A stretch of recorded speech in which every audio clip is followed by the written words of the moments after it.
Padma barrage অথবা আপনার যাই বলেন সেটা নির্মিত হওয়ার সিদ্ধান্ত ইতিমধ্যে নিয়ে নেওয়া হয়েছে এবং এই সিদ্ধান্তটা আরেকটা ঐতিহাসিক সিদ্ধান্ত।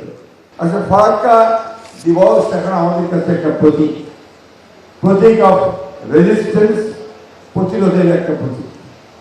মাওলানা আব্দুল হামিদ খান ভাসানী যিনি সারা জীবন জনগণের জন্য সংগ্রাম করেছেন, কথা বলেছেন, কখনো ক্ষমতার কাছেই চলে যাননি, ক্ষমতা পৃথিবীতে টাকা নেই কখনো, যে সারা জীবন এই দেশের মানুষের কল্যাণের জন্য কাজ করেছেন।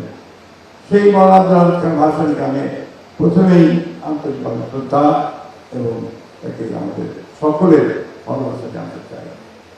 মাওলানা আব্দুল হামিদ খান ভাসানী সেই দিনকে প্রতিরোধ রচনা করেছিলেন এই দেশের দেশপ্রেমী মানুষদেরকে নিয়ে, দল করতে নিয়ে, তাদের ব্যক্তিত্ব নিয়ে, তাদের অনেকে আজকে এখানে উপস্থিত আছেন। তার মূল উদ্দেশ্য ছিল বাংলাদেশের মানুষকে রক্ষা করা। একটা অন্যায়, যে অন্যায়টি প্রতিবেশী দেশ করছে কিছু মানুষের উপরে, তার বিরুদ্ধে রুখে দাঁড়ানো।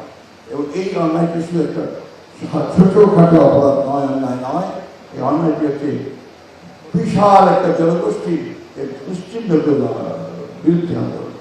অর্থাৎ আমরা জানি এই গঙ্গা নদী বা পদ্মা নদী, যেটা আমাদের প্রায় 1/3 মানুষের উপর বেশি মানুষকে তার জীবন জীবিকা নিয়ন্ত্রণ করে, জীববৈচিত্র্যকে নিয়ন্ত্রণ করে, সেই বাঁধ অর্থাৎ ফারাক্কা বাঁধ নির্মিত হলে যে এই দেশের মানুষের জীবন জীবিকা বিনষ্ট হবে, জীববৈচিত্র্য বিনষ্ট হবে এবং পরিবেশ, সেই পরিবেশ নষ্ট হয়ে যাবে, তখনই তিনি সে কথা বলতেন। পেছনে ছিলেন আমাদের দলের প্রতিষ্ঠাতা, আমাদের স্বাধীনতার ঘোষক শহীদ প্রেসিডেন্ট জিয়া রহমান। শহীদ প্রেসিডেন্ট জিয়া রহমান এসে সম্ভবভাবে উপলব্ধি করেছিলেন জনগণকে সামনে নিয়ে যদি একটা শক্তি পৃথিবীকে দেখানো যায়, তারপরে তিনি যদি সেটা আন্তর্জাতিক অঙ্গনে তুলে ধরেন, তাহলে সে অনেক বেশি একটা শক্তিশালী হবে। সেই কাজটা তিনি করেছিলেন, যার ফলেই তিনি যে চুক্তি করেছিলেন সেই চুক্তিটা নিঃসন্দেহে অনেকাংশে বাংলাদেশের মানুষের পক্ষে গিয়েছিল। কিন্তু দুর্ভাগ্য আমাদের, যখন এই চুক্তিটি প্রথম হয়, অর্থাৎ 1973 সালে শেখ মুজিবুর রহমান যখন প্রধানমন্ত্রী, তিনি যখন এই চুক্তি অর্থাৎ ফারাক্কার পানি আসার জন্য অনুমতি দেন, বাঁধ চালু করার অনুমতি দেন, তখন থেকে কিন্তু এই দেশে সর্বনাশ শুরু হয়। আজকে তারপর অনেকবার কষ্টের চেষ্টা হয়েছে, শহীদ প্রেসিডেন্ট জিয়া রহমান চুক্তি করেছেন, পরবর্তীকালে আমাদের দেশের খালেদা জিয়া চুক্তি করেছেন এবং শেখ হাসিনা একটি চুক্তি করেছেন। কিন্তু প্রধান বিষয় যেটা আমাদের আনন্দ বিশ্বাস সাহেব বলেছেন, যে এখানে চুক্তি কয়েক বছরের জন্য হলে চলবে না, এই চুক্তিটা হতে হবে ইনফিনিটি পিরিয়ড, পরবর্তী যে কোনো চুক্তি হওয়ার আগ পর্যন্ত এটাকে আপনার থাকতে হবে, এর যে পর্যবেক্ষণটা থাকতে হবে।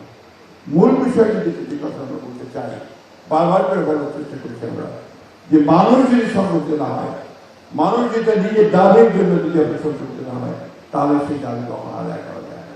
আজকে মাওলানা ভাসানী সেই ফারাক্কা মিছিলের মধ্য দিয়ে সেদিন মানুষদেরকে সংগঠিত করেছিলেন, যার ফলে শহীদ জিয়া রহমানের পক্ষে সম্ভব হয়েছিল একটি চুক্তি বাস্তবায়ন করা। আজকে আবার সেই চুক্তি শেষ হচ্ছে 2026 ডিসেম্বরের মধ্যে এই চুক্তি শেষ হয়ে যাবে। এখন প্রশ্ন এসেছে, যে কথা বিশ্বাস করলেন, যে এই চুক্তি যদি এক্সটেনশন না হয় বা পানি আসার ব্যবস্থা নিশ্চিত না হয়, তাহলে আমরা যে কাজটি এই সরকার করতে যাচ্ছেন, আমি ধন্যবাদ দিই আমাদের প্রধানমন্ত্রী যেন তারেক রহমান সাহেবকে, যে অত্যন্ত দ্রুততার সঙ্গে তার নির্দেশে আজকে পদ্মা ব্যারেজ অথবা আপনার যাই বলেন সেইটা নির্মিত হওয়ার সিদ্ধান্ত ইতিমধ্যে নিয়ে নেওয়া হয়েছে। এবং এই সিদ্ধান্তটা আরেকটা ঐতিহাসিক সিদ্ধান্ত, যে সমস্ত ভ্রুকুটিকে উপেক্ষা করে, অর্থাৎ অন্যান্য যে সমস্ত শক্তিগুলো আছে বা দেশগুলো আছে, তাদের ভ্রুকুটিকে উপেক্ষা করে এই সিদ্ধান্ত নিয়েছে। অর্থাৎ তার দেশপ্রেম এমন এক পর্যায়ে আছে, সেই সবগুলো কখনো আমল দিচ্ছে না, দেশের জন্য কাজ